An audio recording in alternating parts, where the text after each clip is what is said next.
Hello and welcome students, Gyanjyoti coaching সেন্টারের পক্ষ থেকে তোমাদের সকলকে আরো একবার স্বাগত। আলোচনা করবো আজকে আমরা ফার্স্ট সেমিস্টার মেজর পেপার 1 থেকে একখানা টপিক নিয়ে, যেটা হচ্ছে শিশু কেন্দ্রিক শিক্ষা। এখানে আমরা শিশু কেন্দ্রিক শিক্ষা কি, শিশু কেন্দ্রিক শিক্ষার বৈশিষ্ট্য কি রয়েছে সেটা নিয়ে কিন্তু আলোচনা করব। ক্লাস বা আলোচনার বিষয় শুরু করার আগে একটুখানি বলে দিই, তোমরা যারা চাইছো আমাদের সাথে যোগাযোগ করতে, বোর্ডের কর্নারে কিন্তু দুটো নাম্বার দেখতে পাচ্ছ। নাম্বার দুটি হলো আমাদের জ্ঞানজ্যোতি কোচিং সেন্টারের অফিসিয়াল হেল্পলাইন নাম্বার। যে কোনো একটি নাম্বারে কল করে তোমরা আমাদের সাথে সরাসরি যোগাযোগ করে নিতে পারছো।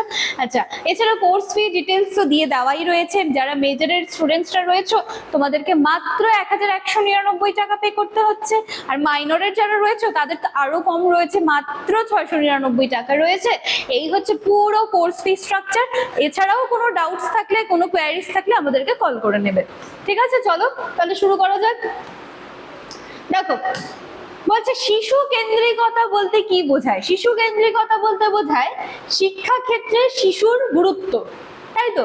শিশু কেন্দ্রিকতা মানে কি? শিশু মানে বুঝতে পারছি, কেন্দ্রিকতা বা কেন্দ্র করে মানে কি তাকে সেন্টারে রাখা হচ্ছে, কেন্দ্রে রাখা হচ্ছে, তাকে বেশি প্রায়োরিটাইজ করা হচ্ছে, ব্যাস এটাই তো শিশু কেন্দ্রিকতা, তাই না?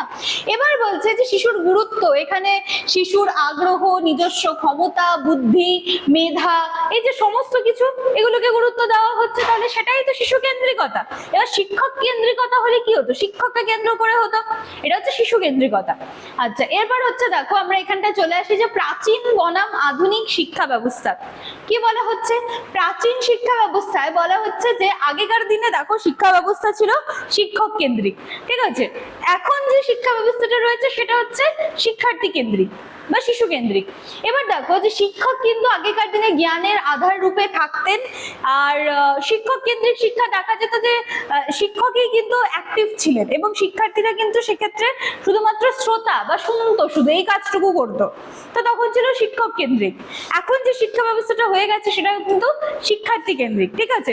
এখানে বাচ্চারা যেভাবে পড়তে চায়, তাদের রুচি, আগ্রহ, সামর্থ্য এইগুলোকে মাথায় রেখে শিক্ষা কিন্তু দেওয়া হয়। এবার হচ্ছে আধুনিক শিক্ষা ব্যবস্থা। আধুনিক ভাবধারার প্রধান বৈশিষ্ট্য কি? যে শিশু কেন্দ্রিকতা। গতানুগতিক শিক্ষার পরিবর্তে গড়ে ওঠা নতুন শিক্ষা ব্যবস্থা যেটা, সেটাই হচ্ছে শিশু কেন্দ্রিক শিক্ষা। গতানুগতিক মানে কি? চলে আসছিল এতদিন ধরে একই ধরনের শিক্ষা, তো সেটা চেঞ্জ করে একটা নতুন এলো, তো তাহলে শিশু কেন্দ্রিক শিক্ষা ব্যবস্থা এলো। তারপরে আছে হচ্ছে বহুকাল থেকে বহু মনীষী ও শিক্ষাবিদ শিক্ষাক্ষেত্রে শিশুর গুরুত্ব বৃদ্ধির কথা কিন্তু আলোচনা করে আসছেন। এরপরের বৈশিষ্ট্যগুলো দেখে নিচ্ছি। সবার প্রথমে রয়েছে স্বাধীনতা। বলছে শিশুকে অবাধ স্বাধীনতা দাও, মানে তার উপর কোন রকম বিধিনিষেধ চাপানো যাবে না, স্পেশালি শিক্ষা গ্রহণের ক্ষেত্রে, নতুন কিছু শেখানোর ক্ষেত্রে, তাই তো? এই দেখো, স্বাধীনভাবে বিভিন্ন কাজে অংশগ্রহণ করবে, যেটা কিন্তু তাদের স্বতঃস্ফূর্ত বিকাশে সাহায্য করছে। আর কি? ব্যক্তিকেন্দ্রিক পাঠদান। বলছে যে প্রত্যেকটা ব্যক্তির নিজস্ব বৈশিষ্ট্য রয়েছে, সবার নিজস্ব আলাদা আলাদা ক্যারেক্টারিস্টিক্স রয়েছে, আমার আলাদা ক্যারেক্টারিস্টিক্স রয়েছে, তোমাদের আলাদা ক্যারেক্টারিস্টিক্স রয়েছে। তো সেখানে বলছে যে তাহলে প্রত্যেকের তো সবার নিজস্ব নিজস্ব বৈশিষ্ট্য আছে, সেটাকে বিকশিত করতে হবে। মানুষকে সে স্বাধীনতাটা দিতে হবে যাতে সে সেলফ কি রয়েছে তার মধ্যে সেটাকে সে খুঁজে বের করতে পারে এবং সেটার একদম বলে না বেটার ভার্সন, সে বেটার ভার্সনে যেন পৌঁছে যেতে পারে। তো প্রত্যেক শিশু নিজ নিজ দক্ষতা এবং আগ্রহ অনুযায়ী যাতে ডেভেলপ করে যেতে পারে, তার একটা পথ বা একটা ব্যবস্থা করে দেওয়া। তারপর কি? অভিজ্ঞতা ভিত্তিক শিক্ষা। শিশু যে সমাজ অভিজ্ঞতার মধ্যে জন্মগ্রহণ করেছে এবং যে অভিজ্ঞতা সে অর্জন করেছে, সেটাই কিন্তু তার পরিপূর্ণ শিক্ষার বিকাশের মূল কথা। তাই বাস্তব জীবনের সঙ্গে সম্পর্ক রেখে বিভিন্ন সমাজ অনুমোদিত পরিস্থিতিতে প্রত্যক্ষ অভিজ্ঞতা অর্জনের মাধ্যমে শিশু সমাজের উপযোগী ব্যক্তি কিন্তু হয়ে উঠছে, ঠিক আছে? তারপরে দেখো সৃজনশীলতা এবং শৃঙ্খলা। বলছে যে ক্রিয়েটিভিটি যে জায়গাটি রয়েছে, বলছে যে শিশুকে সৃজনমূলক ক্ষমতার বিকাশ সাধন করা হয় এবং এইসব কাজের মধ্যে দিয়ে তার ভবিষ্যতে তার বৃত্তিমূলক এবং অনুরাগ জাগ্রত হয়। তারপর হচ্ছে মুক্ত শৃঙ্খলা।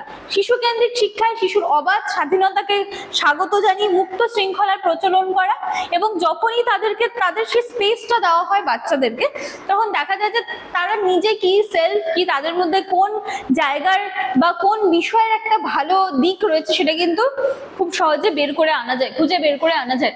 আচ্ছা, তারপর রয়েছে ব্যক্তি সত্তার পরিপূর্ণ বিকাশ। কি বলা হচ্ছে? শিশুর দৈহিক, মানসিক, নৈতিক এবং সামাজিক প্রভৃতি গুণের পরিপূর্ণ বিকাশ ঘটানোই আধুনিক শিক্ষার প্রধান কাজ।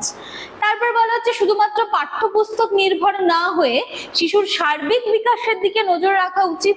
সেই কারণে আধুনিক পাঠ্যক্রমে পড়াশোনার পাশাপাশি বিভিন্ন সহপাঠ্যক্রমিক কার্যাবলী যেমন খেলাধুলো, গান, আঁকা এগুলো সমস্ত রাখতে হবে। এরপর রয়েছে শিশুর নিজস্ব জগৎ। ঠিক আছে, নিজস্ব জগৎ বলতে কি বলা হচ্ছে? যে শিশু কেন্দ্রিক শিক্ষার মূল মন্ত্র হচ্ছে যে প্রত্যেকটা শিশুর একটা নিজস্বতা রয়েছে, সবার রয়েছে। স্বকীয়তা, তার সেটাকে সম্মান জানাতে হবে। কোনো কিছু যেন তাকে ভয় দেখিয়ে, প্রেশার দিয়ে যেন তাকে না শেখানো হয়, সেই জায়গাটায় তাকে পুরো ফ্রিডম দেওয়া। আবার ফ্রিডম দেওয়ার মানে এটা না যে সে যা চাইছে তাই করছে, তাকে পথটা দেখিয়ে দিতে হবে যে তুমি এভাবে করো, ইজি করে তার সামনে প্রেজেন্ট করে দাও, তারপর সেটা কিন্তু বাকিটা সে করে নেবে। ঠিক আছে, তো এই ছিল আজকে কিন্তু ক্লাস বা আলোচনার বিষয়। আশা করছি বিষয়টি তোমাদেরকে বোঝাতে পারলাম। এক্সামের জন্য ভেরি ভেরি ইম্পর্টেন্ট একটা টপিক। তো চলো আজকে আলোচনার বিষয় এখানে শেষ করছি। আবার নেক্সট দিনে দেখা হচ্ছে নতুন একটা টপিক নিয়ে। Thank you.